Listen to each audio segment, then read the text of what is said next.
Hello, man of God. Good afternoon, sir. Good afternoon. Okay, please, I want to ask you, what is your opinion about spirit wife and spirit husband? I know that that's a very good question, but this has troubled people over the decades, over years. And I believe by the grace of God, the Lord have revealed to me what actually it means because a lot of people move from deliverance here and there and they are naming what does not exist. So the Lord actually told me that there's nothing like spirit wife, spirit husband.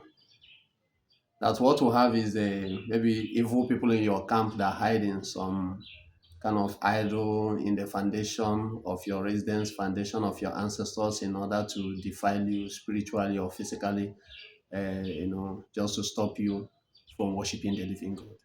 Okay, man of God, good day. Yeah, good day, sister. Okay, this thing, spirit, husband, and wife, like, how does it come into the life of people?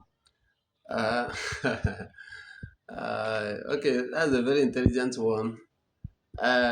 This spirit husband, spirit wife, people get it contacted or by means of inheritance or by means of covenant. Uh, in those days, you see, when our parents or our fathers were ignorant of actually whom Christ is. So you see some children, they have some sickness, they say, this sickness, let this child die. They go and find one witch doctor. The witch doctor will come and put on some kind of incision on the body of the child and they take the blood, put in the mouth, some put in the liver. They say, oh, we have covenanted actually with this spirit, that kind of thing. So some of those things, some of those idols that the witch doctor was a mediator to, either from the river, from under the green trees, or from the ancient buildings in the foundation of your ancestors, or from the residence where people were living as at the time the thing was happening. So that idol begin to they hide in those idols actually to begin to follow those people around. And another way is if you don't mind the way you look, some of these you see seductive wears, you see somebody wearing this, you begin to admire, take some of those things to the heart. Before you know it, you begin to have some experience of one negative thing or the other you call spirit husband. But actually, the major threats of this over the time is based on covenant, especially blood covenant.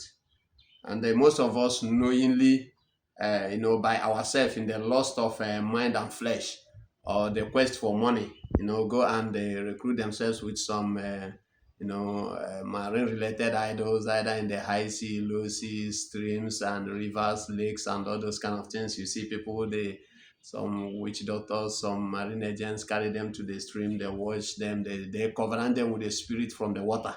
So they contact it in that order. So somewhere is the ignorance of the parents or the fathers at those days, those days before Christ, they worship some of the things under the green trees in the water, all those kind of things. So they covenant with it. And they say, oh, our children will also worship you.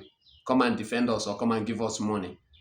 For one thing or the other, they get enrolled in it. So when that child is born, the child is born into the covenant that is already, the parents has already prepared. That's why we call it inherited covenant or inherited, water spirit attack. Okay, man of God, thank you for that response. Another question I want to ask is, in the course of your ministry, have you had any experience, maybe anybody that has been victimized by this spirit, maybe spirit husband or spirit wife before now? Actually, I think in the process of casting out some unclean spirits, Okay. I've seen some manifestations like, who are you inside this body?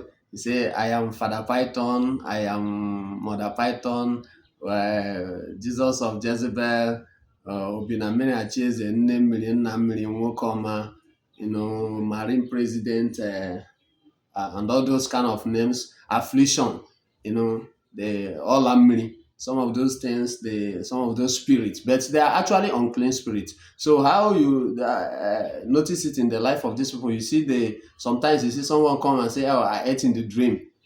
Something was feeding me in the dream. The kitchen you did not see," or some say, "Oh, I saw the kitchen. Actually, someone I did not know prepared something that was given to me."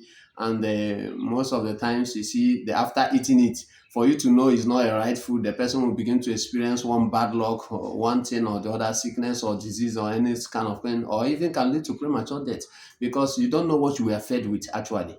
So you see some people, some of those agents of darkness hide in some of those covenanted idols. They come and molest them in the dream. They can handcuff them. As actually, that is why you see some people say spiritual chain, spiritual stocks on the legs, all those kind of spiritual necklace. Some of those things they get it projected when that kind of ugly encounter is happening between you and the spirit, a spirit you did not know, while you are sleeping.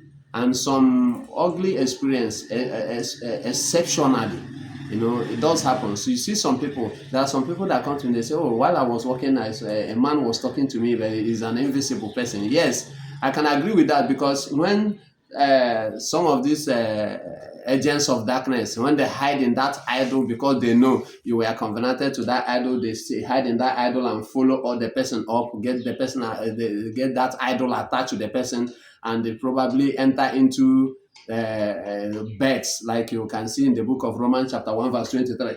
They enter into beds, call up some kind of things. That spirit, that idol that was attached to the body will begin to call forth that spirit where they are hiding. You see the person